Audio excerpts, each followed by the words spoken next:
I would love to talk for the rest of this show about how terrible it is to watch Bill de Blasio eat a burger, but the thing is, I can't. Instead, if I may quote the riskiest thing you could possibly say on a first date, let's talk about Israel, because the biggest news of the week has obviously been this. This morning, the worst violence in years between Israelis and Palestinians is intensifying. Israel's military attacked new targets in Gaza, the Palestinian territory where militants are firing hundreds of rockets into Israel. And in the Israeli-occupied West Bank, Palestinian protesters fought with police.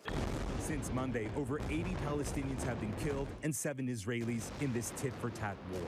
Okay, there is a lot to unpack there, from the horror of the situation, which has escalated significantly since then, to the use of the phrase tit-for-tat war in a conflict where you just pointed out one side has suffered over 10 times the casualties. Something which speaks to both the severe power imbalance at play here and how that often gets obscured by how we choose to talk about it. And look, if you are not fluent in Middle East history, I know this can seem overwhelming. The latest chapter in a long story you haven't read. So I'm not going to try and recap the history here, or indeed propose a solution, although interestingly, I do have one, because someone with this accent always thinks they can fix things in the Middle East. I redrew the map a bit, and I have a lot of misplaced confidence that it would work very well.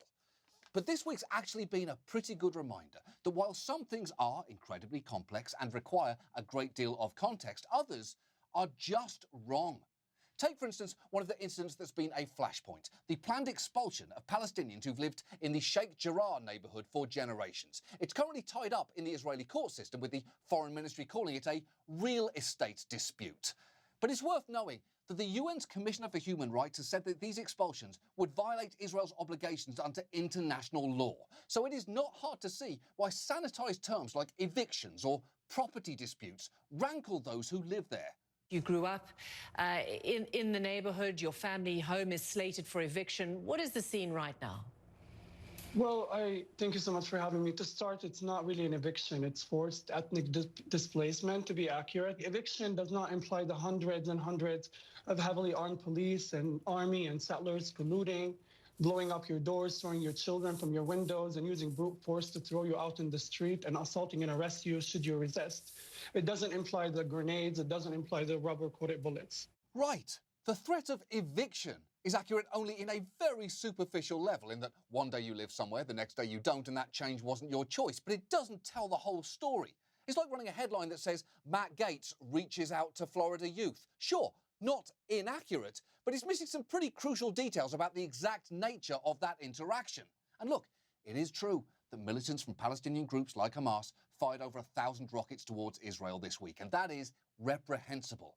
But, and I realise this is the most load-bearing conjunction in history, but the majority of those rockets thankfully didn't reach their target for a very clear reason.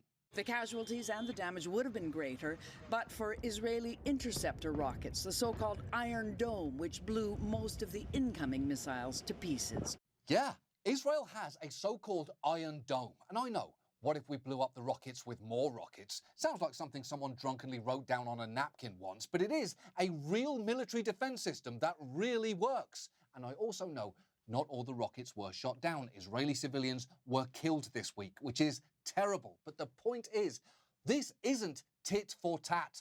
There is a massive imbalance when it comes to the two sides' weaponry and capabilities. While most of the rockets aimed toward Israeli citizens this week were intercepted, Israel's airstrikes were not. They hit their targets, including a house in a refugee camp, a building housing the Associated Press and Al Jazeera, and this 13-story office and apartment building. And while Israel insisted that there were military targets in that building and that they destroyed it as humanely as possible, even warning people to evacuate beforehand, for the record, destroying a civilian residence sure seems like a war crime, regardless of whether you send a courtesy heads-up text. And when dozens of people have seen their homes or livelihoods destroyed, it doesn't really help that the Israeli military posted this triumphant meme showing the explosion and the rubble labelled before and after. Look what we did. People lived there before and now they can't. You get it, right? And obviously, in general, you should probably never meme a war crime, but if you absolutely have to, at least go with something less boring than the before-after template. Maybe use the Drake meme or the disaster girl. There's a building coming down, so checkmark already there, and it's a little girl with eyes that scream, I don't know what the Geneva Conventions are, and frankly, I don't care. The more I think about it, it works perfectly. The fact is, the citizens of Gaza don't have an Iron Dome to protect them the way that the citizens of Israel do. It's one of the many ways they're at a significant disadvantage, although an Israeli military spokesperson tried to push back on the idea that there's really much of a discrepancy there.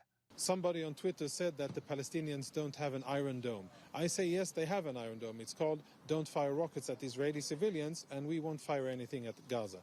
Yeah, but there are a couple of differences. Iron Dome, for one, sounds much cooler, and also it has the significant advantage of being an actual defence system that exists, unlike Gaza's, which is mostly try not to be where the bombs are landing. And it's important to note here, the vast majority of the Palestinians in Gaza are not part of Hamas. They don't get together and all decide to launch rockets. It's not a fucking co-op board. But when Israel fires rockets at Gaza, it endangers all Palestinians there. Maybe somebody on Twitter could point that out to that guy.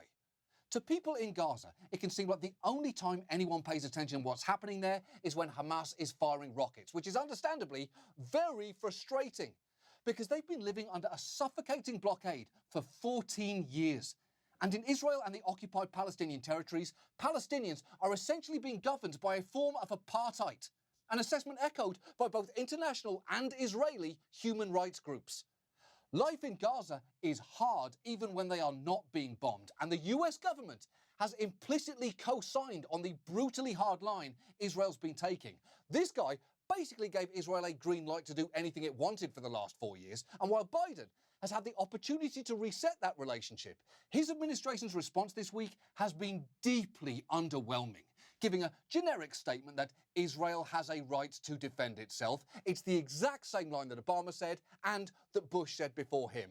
Israel has a right to defend itself is just something all presidents end up saying out loud at some point in office, like my fellow Americans, or what do you mean there are no aliens? This is some bullshit. And look, it's not that Israel doesn't have the right to defend itself, it's just that line cannot be used to excuse absolutely everything. Multiple children have been killed this week, 8 in a single strike just yesterday, and the US is heavily implicated here. Not just by serving as Israel's diplomatic shield at the UN, but by constantly refusing to criticize the indefensible. Watch as just this week, a State Department spokesman desperately tried to equivocate when asked a pretty simple question. I want to ask you on Israel, I don't want to harp on this either, but, the Israelis killed 13 people just now, including maybe 5 or 6 children. Do you condemn that? Do you condemn the killing of children? Saeed, I'm asking you, do you condemn the killing of Palestinian children? obviously, and these reports are just emerging, and I understand, I was just speaking to the team, I understand we don't have independent confirmation of facts on the ground yet, so I'm very hesitant to get into reports that are just emerging. Obviously, the deaths of civilians, be they Israeli or Palestinians, are something we would take very seriously.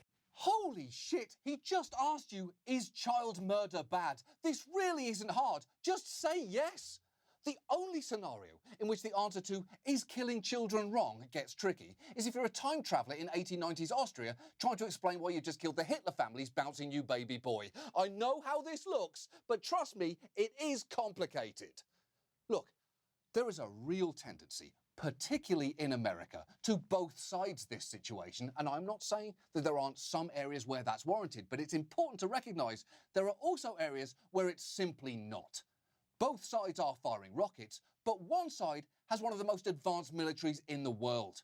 Both sides are suffering heartbreaking casualties, but one side is suffering them exponentially. And it's not like the US is operating from the moral high ground here. It's obviously no stranger to drone striking weddings and saying, we were just trying to target enemy combatants. This country has blood on its hands too. And look, if you believe Israel's actions are warranted and proportionate this week, you're welcome to try and make that argument. But we have got to start having this conversation honestly, and falling back on convenient sanitized terms like real estate disputes and airstrikes on militants feels a little disingenuous when what you're describing is, forcing people from the homes they've lived in for decades and killing civilians and children. And again, none of this frees Hamas from responsibility, but Hamas doesn't represent all Palestinians, just as what Israel is doing right now doesn't represent all Israelis or indeed Jewish people. Lots is complicated here, but some things are pretty simple.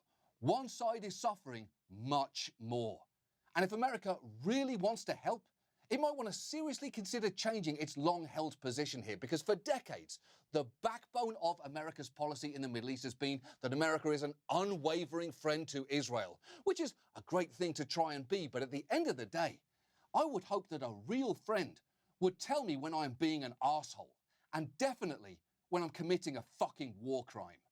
And now, this.